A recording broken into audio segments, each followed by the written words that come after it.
Want to add overlays to your edits? In this video, you'll learn how to use the overlay feature to add animated patterns such as flashes, borders, and light leaks. In Multilayer, tap on a layer and choose Overlay. Select an effect to preview it. Tap again to access the advanced controls. Typically, you can adjust the style, speed, and color. Each effect has unique settings.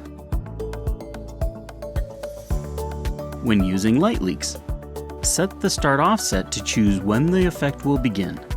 The loop offset determines the starting point within the loop, whereas loop delay adjusts the duration before the loop repeats. Use this menu to toggle between a dark or light background, or show other layers. Tap here to choose a blend mode. Don't forget to save a QR code to share the setup with your friends.